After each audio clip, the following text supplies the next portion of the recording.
Dentro de las organizaciones, cada vez que dos o más partes perciben incompatibilidad en sus intereses, objetivos, valores o expectativas, se genera tensión o confrontación, es decir, se produce un conflicto. Estos pueden variar en su naturaleza y también tener efectos positivos o negativos. Tomemos como ejemplo un conflicto de naturaleza interpersonal. Algo tan simple como un choque entre colegas por diferencias entre sus estilos de trabajo puede llevar a estrés, deterioro entre las relaciones o a la mejora de la comunicación y el desarrollo de las habilidades sociales. O un conflicto organizacional como dos empresas que compiten en un mismo mercado puede llevar a conflictos legales y pérdida de mercado o puede generar innovación y alianzas estratégicas. Nos encontramos entonces en un espectro de posibles efectos que nos lleven al éxito de la empresa o, en su defecto, a una serie de tropiezos que nos lleven a la ruina absoluta. Entonces, la pregunta para un psicólogo de esta área no sería cómo asegurar la relevancia y utilidad para las organizaciones, ya que el conflicto nos rodea, la utilidad ya existe, sino cómo garantizamos nuestra efectividad en intervención, tanto como para transformar un conflicto en una oportunidad. Eso nos lleva a nuestro primer paso, que es el diagnóstico riguroso. Es básicamente pulir nuestros lentes para ver de la mejor forma posible. En este realizamos un mapeo de conflicto, identificamos actores, intereses, valores y percepciones. Hacemos un análisis multifacético, aplicamos dentro de los marcos de psicología social, organizacional y la misma crítica para comprender sus causas profundas. Usamos nuestras herramientas, entrevistas, encuestas de clima, matrices de compatibilidad e intereses. Y eso nos lleva a nuestro segundo paso, que es el diseño estratégico. Ya tenemos claro aquello que vimos. Ahora, ¿qué hacemos? Definimos objetivos claros. ¿Qué queremos con el conflicto? Queremos resolver un conflicto, transformarlo, prevenirlo, aprovecharlo. Es entonces que debemos seleccionar nuestro enfoque adecuado. Entonces, hablando de enfoques, ¿qué queremos hacer con el conflicto? Si lo vemos por el lado resolutivo, queremos eliminar la tensión puntual. Si lo vemos por el transformativo, queremos convertir el conflicto en aprendizaje y cohesión. Si lo vemos desde el ámbito preventivo, queremos crear sistemas que reduzcan su recurrencia. Y si queremos, también podemos personalizarlo, adaptar estrategias a nuestro contexto sociocultural y organizacional, que en países como Venezuela es más que necesario. Esto nos lleva a nuestro tercer paso, que es la implementación participativa. Es promover acuerdos donde haya ganar-ganar, una negociación efectiva, una mediación neutral, donde incorporemos facilitadores internos o externos, donde haya intervenciones didácticas como talleres de comunicación, dinámicas de equipo, simulaciones de resolución de problemas. Y esto nos lleva a nuestro cuarto paso, que es la evaluación y la retroalimentación, donde tenemos nuestros indicadores de efectividad, donde hay retroalimentación continua, donde se ajustan las estrategias según los resultados y percepciones de aquellos que están involucrados en la organización. O hay aprendizaje organizacional, se documentan casos y buenas prácticas para futuras intervenciones. Quinto paso, cultura organizacional como soporte. Promovemos valores de cooperación y respeto. Incorporamos el conflicto como parte natural del crecimiento. Reforzamos el liderazgo emocionalmente inteligente para que modele la gestión constructiva de las tensiones. Si bien esta serie de pasos no proviene de ningún modelo teórico específico, está compuesta por los teóricos clásicos y aplicación práctica. Llevándola a cabo meticulosamente, aumentan las probabilidades de éxito, pero en un mundo tan cambiante, son las habilidades blandas las que nos van a dar el empujón final. Pero con tantos conceptos en las manos, ¿cómo cerramos la brecha entre lo teórico y lo práctico? Los teóricos siempre somos el puente entre los mundos, traduciendo evidencia en protocolos operativos, pero también es esencial formar líderes que manejen los conceptos básicos de conflicto y comunicación, demostrando con resultados lo que dice la teoría y adaptando las técnicas a la cultura de la organización. La brecha se cierra cuando el psicólogo organizacional habla el idioma de la empresa, mide lo que le importa y adapta la teoría al contexto real. ¿Cómo pueden entonces los psicólogos organizacionales identificar y abordar estas causas subyacentes antes de que escalen a conflictos disfuncionales? Herramientas hay muchas. Encuestas de clima, entrevistas, grupos focales, mapeos de expectativas y la lista sigue, sigue y sigue. Pero estos no bastan, se requieren enfoques teóricos que encuadren el análisis. como la teoría de justicia organizacional de Greenberg, la equidad de Adams, el modelo Pondy o la autoeficacia de Bandura. ¿Qué papel juega la comunicación en la gestión de expectativas y la reducción de la insatisfacción que podría derivar en conflicto? Para Katz y Kahn, en la teoría de sistemas abiertos, la comunicación se divide en dos grupos. La ascendente, donde el flujo de información va desde los empleados hacia los directivos, y la descendente, que es su opuesto. La comunicación ascendente es esencial para la adaptación organizacional, ya que lleva a la retroalimentación y a la expresión de necesidades y problemas. Y la descendente reduce la ambigüedad del rol, clarificando metas, funciones y expectativas. Y entonces, ¿la insatisfacción qué? Kahn ya nos adelantaba que la falta de claridad en expectativas genera insatisfacción y estrés, las cuales derivan en conflicto. A esto lo llamó teoría de la ambigüedad del rol, mientras que Brum creía que la motivación depende de que los empleados perciban que su esfuerzo llevará a resultados y recompensas valiosas, por lo que la comunicación descendente es la encargada de alinear metas y recompensas, y la ascendente debe permitir expresar estas discrepancias entre el esfuerzo y los resultados percibidos.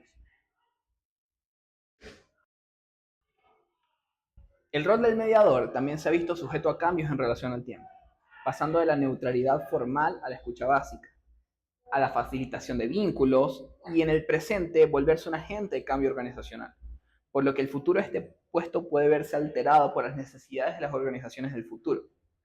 Pero hablemos de la actualidad. ¿Qué nos dice la literatura?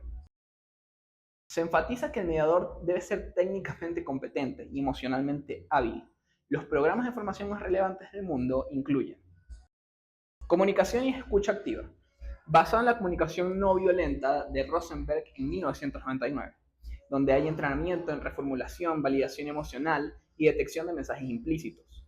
El segundo, la gestión emocional y la regulación de estrés, inspirado en la inteligencia emocional de Goleman, donde hay técnicas de autocontrol, empatía y manejo de emociones intensas en sesiones de mediación.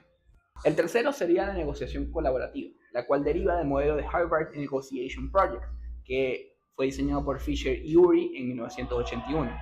Su enfoque son los intereses comunes, las soluciones ganar-ganar y la creatividad en acuerdos. El cuarto sería la mediación transformativa, que viene de la teoría de Bush y Folger en 1994, donde el objetivo era empoderar a las partes y promover el reconocimiento mutuo. En este caso hay formación en procesos que buscan no solo acuerdos, sino transformación relacional. Esto nos lleva al quinto, que es la diversidad y el poder organizacional, que se basa en teorías como el conflicto estructural de Kozen en 1956, donde hay entrenamiento en análisis de dinámicas de poder, sesgos culturales y desigualdades jerárquicas. Y por último, el sexto, que es la ética profesional y la confidencialidad. Este se inspira en los códigos de ética del modelo APA y de asociaciones de mediación, donde la formación se basa en la imparcialidad, los límites del rol y la protección de información sensible. Esto nos lleva a los dilemas éticos y prácticos. Uno de estos es la imparcialidad comprometida. La imparcialidad es un principio central en la mediación, ya lo decía Moore en 2014.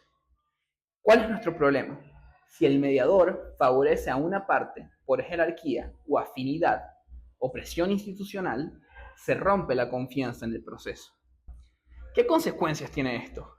El acuerdo pierde entonces legitimidad y puede escalar el conflicto. Otro sería la gestión emocional deficiente. Según la inteligencia emocional, la incapacidad de regular emociones intensas bloquea la comunicación y la resolución. ¿Cuál es el problema? Si el mediador no contiene la ira, frustración o miedo de las partes, la sesión puede convertirse en un espacio de confrontación destructiva. La consecuencia, la escalada de conflictos, la pérdida de credibilidad en el mediador. Hablemos entonces de la confidencialidad versus la transparencia. Decidir qué información se mantiene privada y qué se comparte con la organización. Revelar información sensible puede dañar relaciones, pero ocultarla puede generar desconfianza institucional. En el rol dual del psicólogo organizacional podemos encontrar conflictos de intereses, donde surgen cuando el mediador también forma parte de un sistema, donde somos el empleado interno. Nosotros podemos en estos casos ser percibidos como juez y como parte de la organización. Nuestras consecuencias son el cuestionamiento de imparcialidad y el riesgo de una instrumentalización en el proceso. Y por último, la presión institucional. La organización puede exigir resultados rápidos y acuerdos específicos, y nuestras consecuencias pueden ser que el mediador se convierta en ejecutor de la voluntad directiva, perdiendo la neutralidad que tanto le favorece. ¿Puede entonces, con todo esto, el conflicto ser un catalizador positivo? La respuesta corta es sí. Robbins, en 1974, describe el enfoque interaccionista del conflicto, donde cierto nivel de conflicto es necesario para estimular la innovación, evitar la apatía y mantener la adaptabilidad organizacional.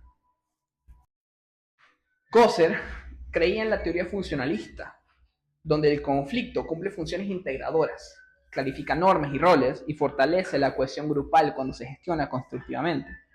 Katz y Kahn, por otro lado, tenían su perspectiva de los sistemas abiertos, donde el conflicto es parte de la retroalimentación necesaria para que la organización se adapte a entornos cambiantes. ¿Cómo fomentamos entonces una cultura que abrace el conflicto?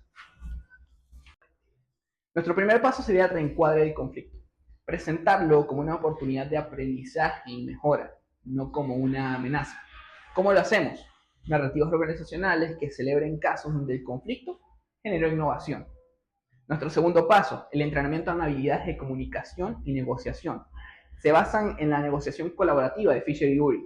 Se capacitan líderes y equipos de escucha activa, feedback constructivo y búsqueda de intereses comunes. Nuestro tercer paso, el modelaje por parte de líderes. Los líderes deben mostrar apertura al disenso y a la tolerancia por críticas. Según la teoría de liderazgo transformacional de Bass en 1990, el líder inspira confianza y fomenta la participación en debates constructivos. El cuarto paso sería los espacios estructurados de diálogo. Implementar metodologías como la indagación apreciativa de Copywriter y Sirvastida de 1987 y el World Café de Brown and Isaacs en 2005 para canalizar el conflicto hacia la co-creación de soluciones. Claramente nos vamos a encontrar con desafíos prácticos en culturas jerárquicas o adversas al riesgo. Lo primero sería la resistencia al disenso. En culturas jerárquicas, cuestionar decisiones superiores puede percibirse como una falta de lealtad. Nuestro riesgo. Los participantes se autocensuran, limitan la efectividad de metodologías colaborativas. Miedo a la exposición. En culturas adversas al riesgo, los empleados evitan expresar críticas por temor a sanciones. El conflicto latente permanece oculto y no se transforma en oportunidad. La legitimidad de las metodologías. La indagación apreciativa y World Café requieren apertura y horizontalidad. En contextos jerárquicos pueden ser vistos como dinámicas blandas, sin impacto real. Y por último, el tiempo y los recursos. Esta metodología demanda tiempo para diálogo, reflexión, lo que puede chocar con culturas orientadas a la eficiencia inmediata. La comunicación puede ser la causa de un conflicto, pero también su solución. Hay tipos de comunicación que escalan al conflicto. Dentro de la teoría de la comunicación defensiva, Gibbs en 1961 describe que los mensajes percibidos como evaluativos, controladores o superiores generan defensividad y escalada. La teoría de la atribución de Haider describe que los mensajes se interpretan como ataques personales. Los individuos atribuyen intenciones negativas, intensificando entonces el conflicto. ¿Qué ejemplos tenemos de esto? Donde hay ambigüedad en roles y metas, donde hay tono acusatorio, sarcasmo o falta de escucha activa, y donde la comunicación filtrada por jerarquía oculta información crítica. Comunicación que sí ayuda a resolver el conflicto. La comunicación no violenta, modelo de Rosenberg en 1999, centrada en observaciones objetivas, expresión de sentimientos, necesidades y peticiones claras. Y la teoría de la negociación colaborativa de Fisher y Ury, donde la comunicación orientada a intereses comunes no está posicionada de manera rígida. El modelo de mediación transformativa de Bush y Folger también ayuda, donde es una comunicación la que promueve el reconocimiento mutuo y el empoderamiento. Las aspiraciones de ascenso. La teoría de la gestión de impresiones de Goffman en 1959 dice que los individuos adaptan su comunicación para proyectar una imagen favorable. ¿Dónde vemos esto? Empleados que evitan transmitir problemas o desacuerdos para no dañar sus oportunidades de ascenso. La consecuencia es que se distorsiona la comunicación ascendente, ocultando tensiones que podían resolverse tempranamente. Por último, el conflicto organizacional es, en esencia, un espacio de tensión creativa, donde se cruzan estructuras, relaciones y culturas. Su potencial positivo o negativo no está dado por su mera existencia, sino por la capacidad de nuestra organización y sus actores en reconocerlo, canalizarlo y transformarlo. La tarea del psicólogo organizacional es integrar marcos teóricos diversos e intervenciones prácticas que fortalezcan la justicia, la comunicación, la autoeficacia y la cultura colaborativa, cerrando así la brecha entre la teoría y la práctica y convirtiendo el conflicto en un motor de aprendizaje, innovación y resiliencia institucional. Muchísimas gracias.